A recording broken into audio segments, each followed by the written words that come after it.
விருப்பப்பட்ட ஒரு விஷயம் அறிந்து கொள்ள முடியாவிட்டால் மொத்தத்தில் பைத்தியமாகவே மாறிவிடுவார்கள்.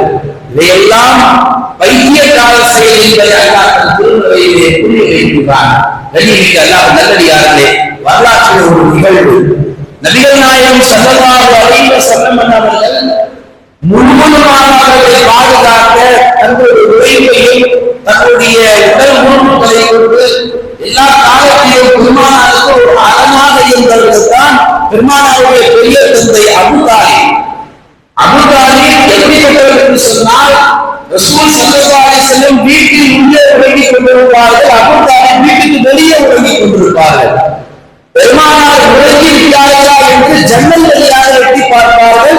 பெருமானார் உறங்கியதற்கு பிறகு உறங்க மாட்டார்கள், கொஞ்ச நேரம் எழுந்ததற்கு பின்னால் உறங்குவார்கள். காரணம் என்ன தெரியுமா?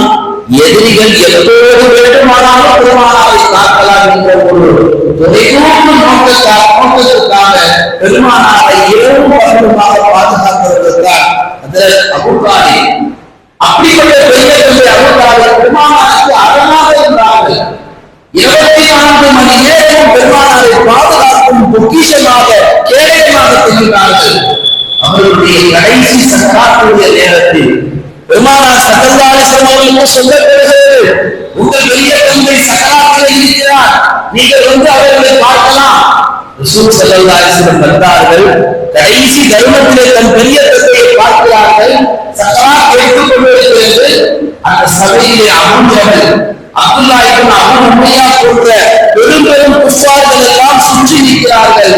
ரசூல் ஸல்லல்லாஹு அலைஹி வஸல்லம் துணிச்சலோடு சொன்னார்கள், தந்தை அபூ தாலிப் அவர்களே, கூனு லா இலாஹ இல்லல்லாஹ் அஷ்ஹது அன்ன முஹம்மதன் அப்துஹு வ ரசூலுஹு இந்த கலிமாவை சொல்லி ஈமானில் வந்து விடுங்கள். நீங்கள் சொர்க்கவாதியாக மாறிவிட்டீர்கள், சொர்க்கம் உங்களுக்கு நசீபாகும், இல்லாவிட்டால் நீங்கள் நரகவாதியாகி விடுங்கள் என்று பெருமானார் கவலைப்பட்டு கலிமாவை சொல்லி தருகிறார்கள். ஸல்லல்லாஹு அலைஹி வஸல்லம் இந்த உலகத்திலே கலிமா சொல்லி தந்த ஒரு பெரும் பாக்கியம் பெற்றவர்கள் தான் பெரிய தந்தை அபூ தாலிப்.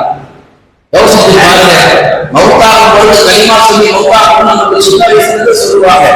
அந்த கலிமாவுக்கே சொந்தக்காரரான பெருமானாரே என்ன செய்கிறார்கள்? அபூ தாலிபுக்கு சொல்லி தரும் பாக்கியத்தை அல்லாஹ் தந்திருக்கிறார் என்று சொன்னார். அந்த நேரத்திலே அவர்களுடைய ஈமானுடைய பார்வை, ஈமானுடைய அகப்பார்வை அபூ தாலிப் அவர்களுடைய வாசல் மூடப்பட்டு விட்டது. பெருமானார் என்று மறந்தார்கள், நபி என்று மறந்தார்கள், கலிமா சொன்னால் சொர்க்கம் என்பதை மறந்தார்கள். மொத்தத்தில் உலக வாழ்க்கையை அவர்கள் முழுவதுமாக தடுமாறினார்கள். சுற்றுகின்ற எல்லா